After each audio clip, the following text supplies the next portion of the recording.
Now here we have a picture of vector v and a vector u, and we're going to project v onto u, so we get the projection vector onto u of the vector v. The magnitude of the vector v, of course, we define to be the square root of v dot v, for reasons that we've seen already. This is the definition of the length of a vector. So that the projection of u onto v, well, okay, we also have length of u equals the square root of u dot u.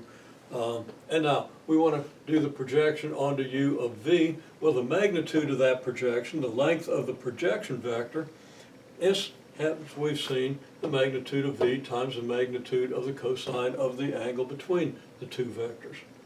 The actual projection then is equal to the,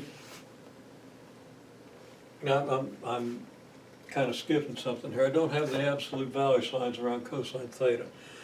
And there's a good reason for that.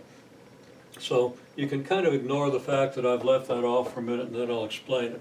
The projection of v onto the vector u is then this expression, sort of, multiplied by a unit vector in the direction of u.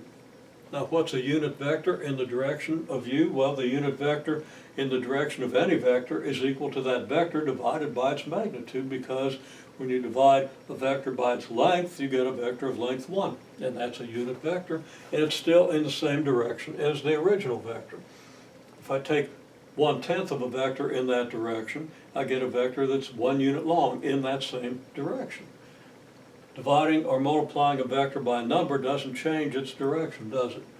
Okay, so I take this expression, multiply it by the unit vector in the direction of u, and this expression, if theta is between 0 and 90 degrees, is just the magnitude of the projection vector. So we take the magnitude of the projection vector and we multiply by a unit vector in the direction of u, because the projection has to be in the direction of u. If theta is greater than 90 degrees, then cosine theta is going to be negative.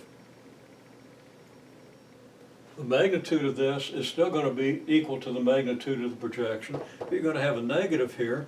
And why would you want that? Well, it's because if v is in the direction opposite, well, if the projection of v is in the direction opposite the direction of u, here's u, here's v.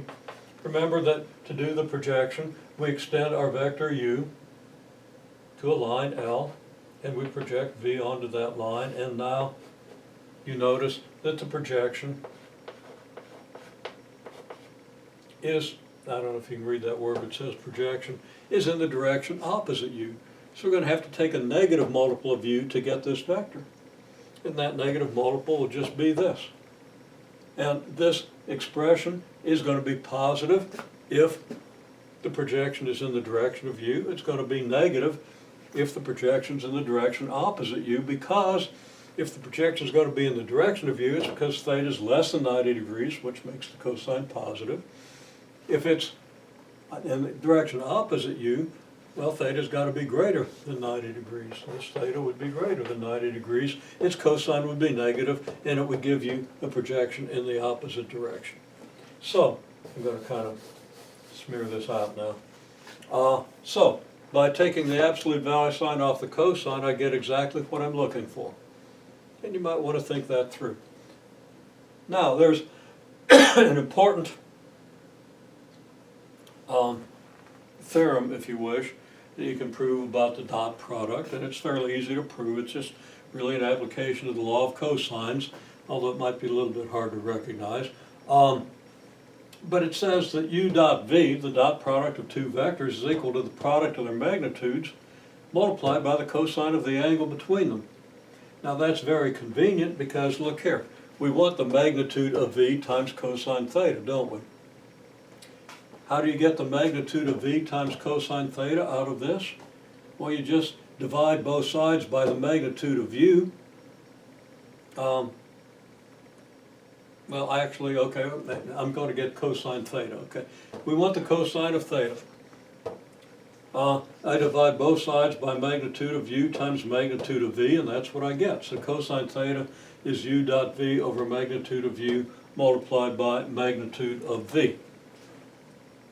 So we have magnitude of v